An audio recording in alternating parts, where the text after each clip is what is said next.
Every 20 seconds, someone in the United States has a heart attack. There's so much pressure in my chest.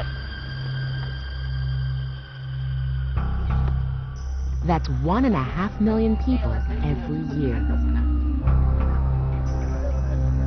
A third of them will die. I'm Kat Carney. Join me as we venture into the heart and discover the cause of heart attack, America's #1 killer.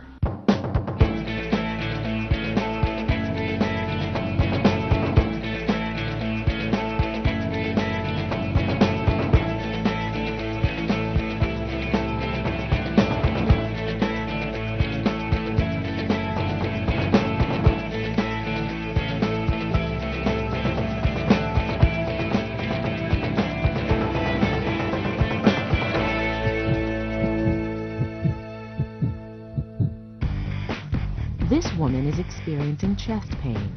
She's also feeling lightheaded and has pain in her neck and jaw. These are classic symptoms of heart attack. When did the chest pain start? To make an accurate diagnosis, Dr. Octavio Diaz needs to obtain as much information as quickly as he can because every second counts. You're still having chest pain and your EKG shows that you're having a heart attack.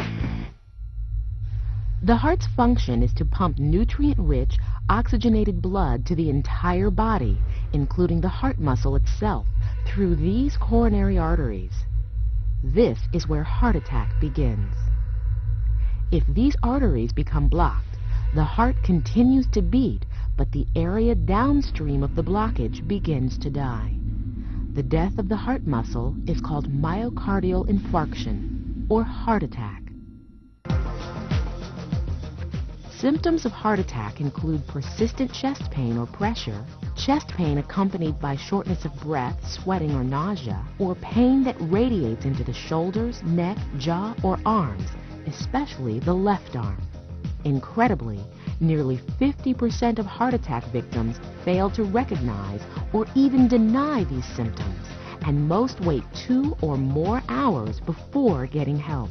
I cannot emphasize enough how important it is for patients that are sitting at home with chest pain to recognize the signs and symptoms and to call 911 or get to the nearest emergency department as quickly as possible. The bottom line, seek help quickly because heart attack can kill.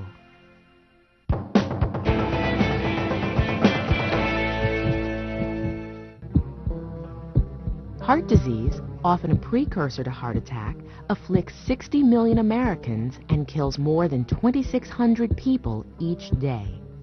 That's more than the deaths from cancer, stroke, and lung disease combined. The main cause of heart disease is hardening of the arteries, or atherosclerosis. So what is atherosclerosis? Well, let's say that these pipes are arteries in your body. This one is clean as a whistle. That's what a healthy artery looks like. But the inside wall of this pipe is covered with rust and sludge. That's atherosclerosis. The garbage on the inside of this pipe is like the fat, cholesterol, cell debris, and calcium that build up on the inside of your arteries, causing them to narrow, making it more difficult for blood to flow, increasing your chances of heart attack. I'm visiting Dr. Marcia Cohen to take a look at the inside of real arteries. Marcia, what does atherosclerosis look like in the body? Well, Kat, let me first show you what a normal artery looks like that doesn't have any atherosclerosis, and then I'll show you one with atherosclerosis, and you will be impressed. Okay. Here is a normal artery, and a normal artery, the wall is made out of muscle, and as you can see, there's nothing inside the artery, and that's because there's no atherosclerosis. This artery is completely normal, and blood can flow right through with no problem.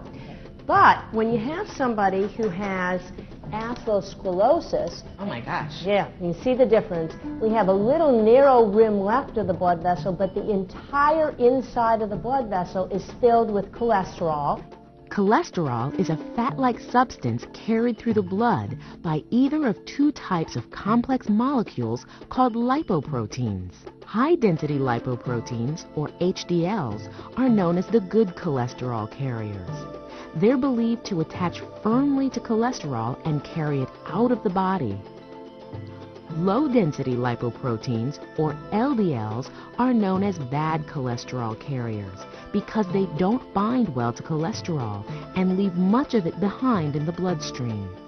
This dropped cholesterol then attaches to the inside walls of the arteries.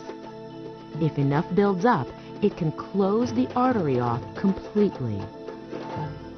And unfortunately for this individual, on top of the cholesterol is a blood clot. He has severe atherosclerosis with a recent blood clot totally blocking his artery. And as you see, when I move everything around, there is no opening. There is no other place for blood to flow through. And so this person had a heart attack. If this person's clot occurred in the brain, he would have suffered a stroke. Well, now, his artery is completely blocked, but when did he start to feel symptoms? The sad part of all this is that you have to have almost 90% narrowing of your artery before you become symptomatic. So, you can be this healthy man who thinks everything is perfectly fine, but maybe you have a little bit of high cholesterol and maybe your blood pressure is up, and you get on a treadmill and whammo, you have a heart attack.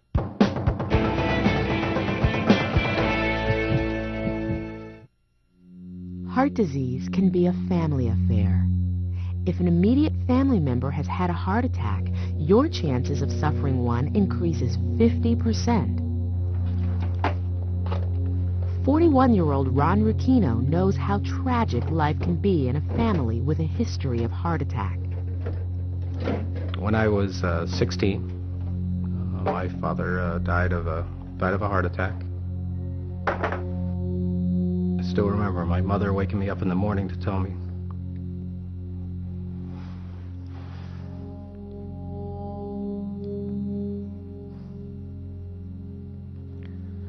And my father was dead. At the time, he was 45. My goodness, he was very young.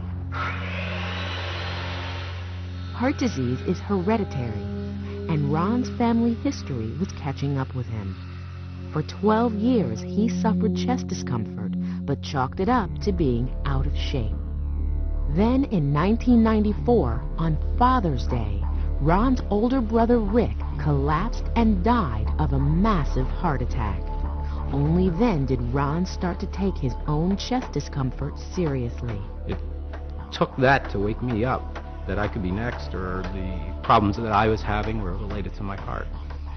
It almost took out all the male members of my family. It's scary to think of that. You shouldn't get away from us, huh?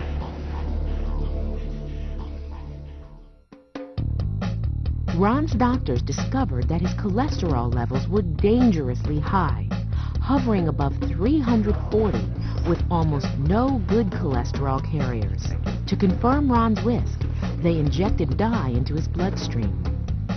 Then, using a special X-ray technique called angiogram, they watched the dye flow through his heart, looking for any blockages.